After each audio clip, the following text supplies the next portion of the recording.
Welcome to சூரியகிருஷ்ண maths. எண்களும் தொடர் வரிசைகளும் standard 10th பயிற்சி 2-3. இப்ப கணக்கு வாசிக்கிறேன், கவனிங்க. பின்வரும் தொடர் வரிசைகளின் அடுத்த 3 உறுப்புகளை காண்க.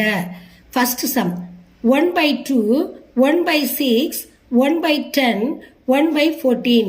இது ஃபர்ஸ்ட் சம். இதுக்கு அடுத்த 3 உறுப்பு கண்டுபிடிக்கணும். Second sum 5, 2, -1, -4. இதுக்கு அடுத்த 3 தொடர் உறுப்புகளை கண்டுபிடிக்கணும். இப்போ முதல் சம் எடுத்து எழுதுறேன். 1/2, 1/6, 1/10, 1/14.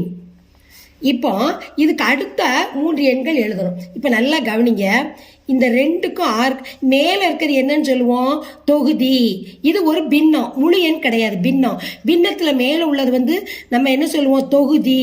கீழே உள்ள எண் பகுதி. தொகுதி எல்லாம் ஒன்று போல இருக்கு, பகுதி மட்டும் வித்தியாசமா இருக்கு. அது எத்தனை வித்தியாசமா இருக்குன்னு கவனிங்க. இப்ப 2ல இருந்து 6 எத்தனை? 4 வித்தியாசம். 6ல இருந்து 10 4. அப்போ ஒவ்வொன்றுக்கும் எவ்வளவு வித்தியாசம் இருக்கு? 4 இருக்கு. அப்போ தொகுதி ஒன்று போல இருக்கு, பகுதி 4 வித்தியாசமா இருக்கு. இதை நம்ம என்னன்னு வச்சுக்கணும்? A1, A2, A3, A4. அப்ப A1 1/2, A2 1/6, A3 1/10, A4 1/14.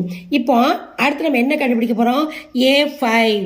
இதுக்கு அடுத்த எண் நம்ம கண்டுபிடிக்க போறோம். கண்டுபிடிக்கும் போது தொடர் வரிசையில் தொகுதி ஒரே எண்ணா இருக்கு, தொகுதி பூரா ஒரே எண்ணா இருக்கு, தொடர் வரிசை. ஆனா பகுதி எப்படி இருக்கு? 4 அதிகரித்துள்ளது. அப்ப என்ன செய்யணும்? A5 1. ஏன்னா அதே இதை போட்டுறணும், தொகுதியா 1 தான் எல்லாம், அதனால தொகுதி 1 போட்டணும். அடுத்து நம்ம என்ன வரணும்? இங்க கடைசியா என்ன முடிஞ்சிருக்கு? 14. அதோட எதை கூட்டணும்? 4. 4 தானே அதிகரிச்சிருக்கு பகுதி, அதனால 4 கூட்டணும். அப்போ 1/8 18. இதுதான் A5. அடுத்து A6 1. இது பகுதி. மேல உள்ளது எப்பவும் பகுதி, கீழே உள்ளது தொகுதி. இது கூட ஒரு உதாரணம் நீங்க ஞாபகம் வச்சுக்கலாம். தொப்பி பாதம். தொப்பினா மேல உள்ளது அப்போ தலைக்கு, அப்போ தொகுதி. பாதம் கீழே இருக்கு, அப்போ பகுதி. அப்படி ஒரு ஞாபகம் வச்சுக்கலாம், நினைவு குறிப்பு. இப்போ A5 18. அதோட 4 கூட்டணும். 4 கூட்டினா என்னது? 18ஓட 4 கூட்டினா என்னது? 22. இப்போ இதுக்கு அடுத்த உறுப்பு A7. இப்போ 1/22ஓட 4 கூட்டணும். 1/26. இப்போ அடுத்த 3 உறுப்பு நம்ம கண்டுபிடிச்சிட்டோம். இதுதான் என்னது? முதல் கணக்கோட ஆன்சர். 1/18, 1/22, 1/26. இதுதான் இந்த ஃபர்ஸ்ட் சம்மோட அடுத்த 3 உறுப்புகள். இதான் இந்த கணக்கோட ஆன்சர். அடுத்த சம் 5, 2, -1, -4. இப்போ இதுக்கு அடுத்த 3 உறுப்பு நம்ம கண்டுபிடிக்கணும். இப்போ இதை முதல்ல கீழே எடுத்து எழுதிக்கிறோம். 5, 2, -1, -4. இப்போ 5க்கும் 2க்கும் 2க்கு -1க்கும் -1 -4க்கு என்ன வித்தியாசம் இருக்கு? 3. 2ல 5 போச்சுன்னா 3. 2ல -3 கழிச்சா -1.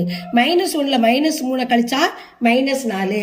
அப்போ ஒவ்வொரு உறுப்பு முந்தைய உறுப்புக்கும் என்னது? 3 குறைவா இருக்கு. இப்போ அதுக்கப்புறம் இதுக்கு அடுத்த உறுப்பு எப்படி வரும்? நம்மளே கண்டுபிடிச்சலாம். -4க்கு அடுத்து என்ன வரணும்? -7, -10, -13. இதுதான். இப்ப -4ல இருந்து இது -3 வித்தியாசம் வந்துருச்சா? 3. அதுக்கடுத்து இது 3 குறைவா இருக்கு பாருங்க, இது 3 குறைவா இருக்கு. இப்ப நீங்க கூட 10, 13 வந்தா மிக எண், இது குறை எண். வலது பக்கம் போக போக மிக எண், இடது பக்கம் வர வர குறை எண். இது மைனஸ் வந்திருக்கு, அதனால -3 குறைவு. இப்ப அடுத்த 3 எண் ஆன்சர். இதுதான் ஆன்சர். -7, -10, -13.